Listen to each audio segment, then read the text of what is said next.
thank you so much for coming in today to come to see us at Unipart. I just wanted to take you back. I've known you for a little while now, and it's just really nice to touch base. We met in Germany, and one of the things that I picked up with us straight away is actually how much we've got in common. So our backgrounds being in finished vehicle logistics, both having daughters who are watching our Correct. every move and 100%. inspired by what we do as leaders. But one of the real things that stick out to me about you and when you was in Germany is your real passion for women in logistics. Absolutely. And I listened and I heard everything that you'd said while you were a panel speaker. And it's just really apparent to me, and as I know you and what you're passionate about, and your real drive to inspire young women to come into what we do every day. Definitely. 100%. And I just wanted to touch on that, if I may.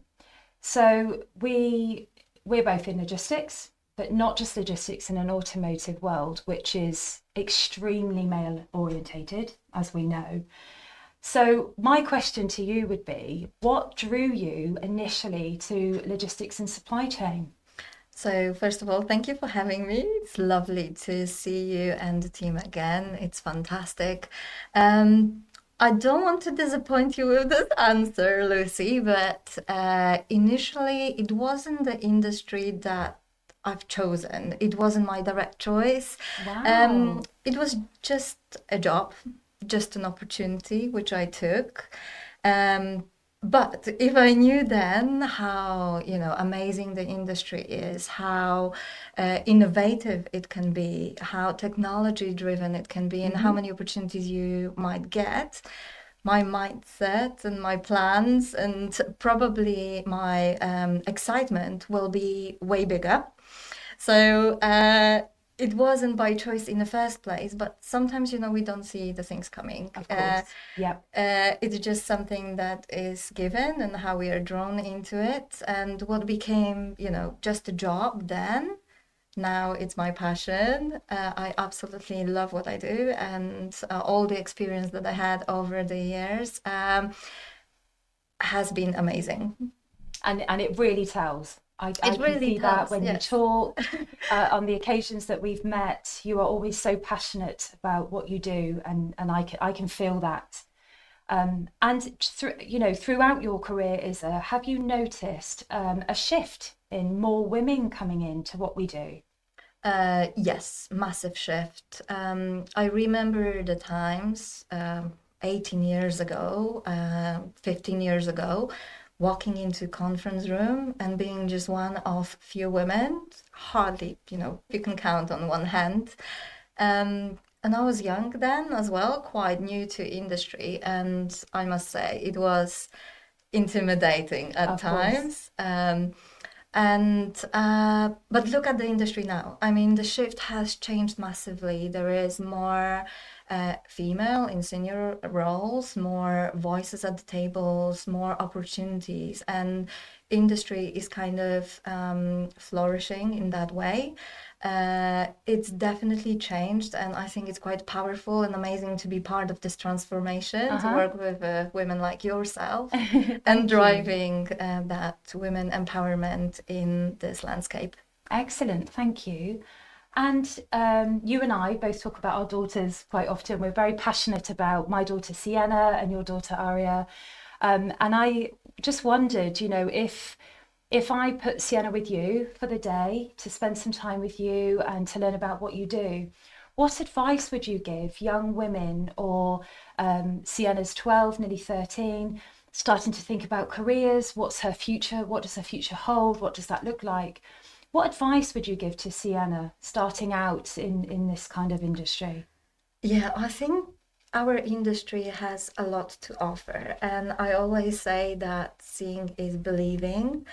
The best advice I always try to give to my daughter is just close your eyes, dream it, and then action it. So Amazing. you build what you truly want to achieve, because that's the beauty about our industry. It's quite flexible, you know, Uh-huh. there is a lot going on. There is purchasing, there is logistics. It's not only about moving products or cars from A to B, it's way more than that. And the beauty is that flexibility to pivot from one area to another and, you know, step in and make it your own. So I think the advice would be just close your eyes, dream it, and do it. Just go for it. And if something feels that, you know, maybe it's not for you, but it's an opportunity slightly outside your comfort zone, go for it even more because you grow as you go outside of your comfort zone. So take the step, dive in, you know, think how you're going to do it, and just do it. Amazing advice, thank you. And I hope my daughter watches this and feels that same way. And if we was to think about the challenges that somebody might face, you know, we've often talked about stumbling blocks, challenges, things that get in our way. What do you think is happening in our industry that is stopping people from wanting to become a female in logistics or a female leader? What are those types of significant challenges that people face?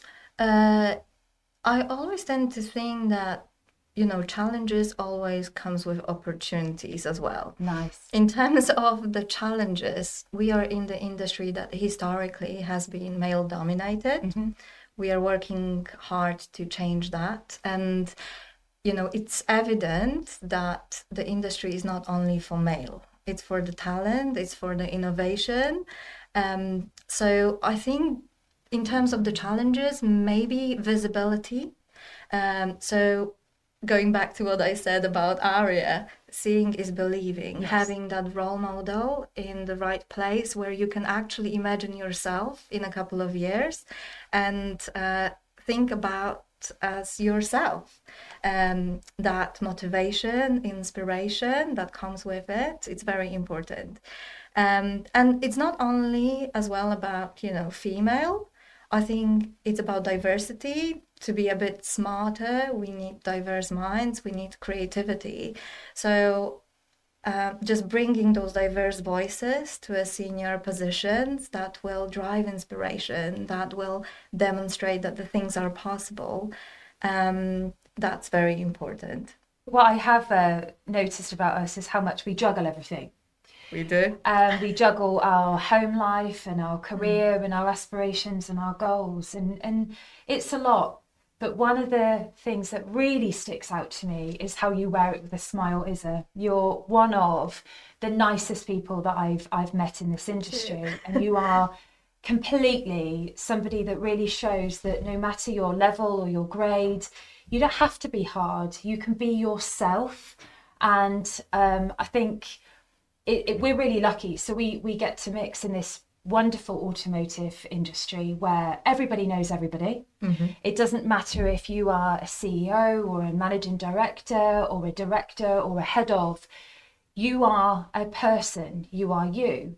And thank you for being the wonderful, lovely self that you are, Isa, and proving that you don't have to be fierce in business. Do you agree with it that is something we should think about? 100%, Lucy. And likewise, seeing women like yourself, Thank you. it is hugely inspiring. The industry is going through a transformation, and it's not only the way we work, it's not only about how it operates, it's about the mindset as well. So what we bring as a women to industry is a very different set of skills. We are multitasking at often. Yes. I know there are male who are also supporting women in, you know, being progressing in a career and then supporting at home as well. But quite often it's on our shoulders to, you know, jiggle the work.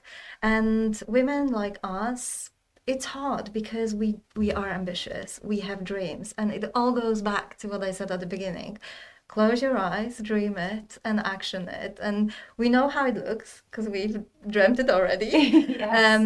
But yeah, there is a huge different set of skills that we bring to the table. It's all about, you know, diversity and diverse perspective that female brings to that industry.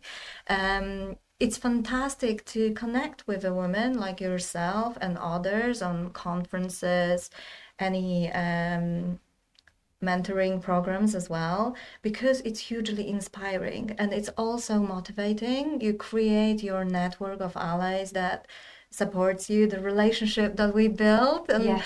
when we've met Yeah. in Germany, it's fantastic. Friendship outside of work is Yeah. another bonus just added to it. So I strongly believe that if you are a young woman and you consider yourself in joining automotive, there is definitely a place for you. Come in and just step in with confidence and own it.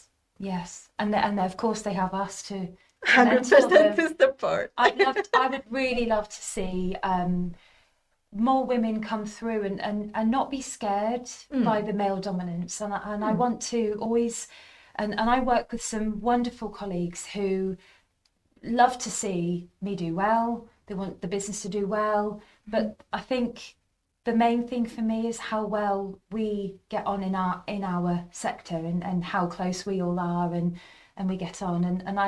I won't mention them, but I know a few that you work with that completely champion what I do and what you do. 100%. Definitely. But yes, Yeah, business, there are, different organizations are at different level of that transformation. I'm lucky to be part of the business that truly champion that diversity and, creativity.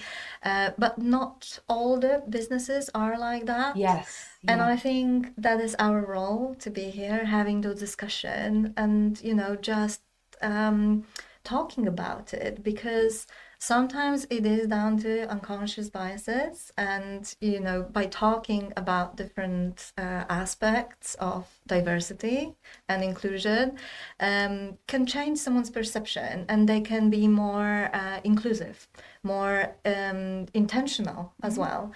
And Izzy, you talk about making changes. Who's responsible to make these changes in the workplace? Where do you think it's got to come from? It's you, it's me, it's the leadership. The change is always coming from the top. We need to set the examples, we need to talk about it, and truly be involved in it, to make that mindset transformation. Brilliant. And that would be your biggest advice to companies that are listening today. It's got to come from the top. Absolutely. I think, we all can shape our journeys, but there has to be a role model. There has to be some kind of examples that we as, seniors are leading it. And it's in our hand to making sure that we are a bit more intentional in the way we do things, realize the gaps and see how we can make changes, how we can promote it, how, when it comes to women in logistics, by simply talking about the topic, we are already making that change. Yes, absolutely. And what key areas do you think companies should be focusing, putting their effort to ensure greater gender diversity and inclusion in the logistics and supply chain area? I think the things are changing from policies. So maybe change policies to a bit future focus rather than the past. We are living in a quite complex world, and we've seen with COVID and the other elements, making sure the policies are current and they are kind of active, updated as we go along. And that goes with, flexible working arrangements, etc., not only for working women, but for everyone. For all. Hiring process, another element where, you can, it's easy to kind of imagine a person in the particular role and try to hire for that particular vision that you have in your head. I think that needs to change, and that goes to another quite important point, is breaking the biases. So when people are going through the hiring process, is fair for everyone. You hire for skills, you hire for talent, you empower that person to deliver what they are hired for. Exactly that. So instead Yes. of hiring for a certain profile, just make it fair. Yes. So you mean look at the individual as opposed to the gender? 100%. And that is exactly how I feel, and that would be great advice for anybody that's watching this and during a sort of a HR net. And I think that's a really lovely piece there, because I am the first head of automotive at Unipart. And obviously, we're on that journey now to be looking at the human, the individual, as opposed to the gender. So other companies out there could be inspired by what we discussed today. Definitely. I mean, this industry is quite dynamic. You need diverse voices, to make this industry smarter. You need those diverse perspectives. And that creativity comes with a diversity. Of course. The businesses, the one that embrace it, they will flourish, and they will lead the future landscape of automotive. Absolutely. And Sienna and Aria will be the ones coming Definitely. forward. Yes. Definitely. Thank you so much. It's been so nice to spend some time with you today and pick up on topics that we often discuss. So thank you so much Thank for you for coming having in. me. Thank you.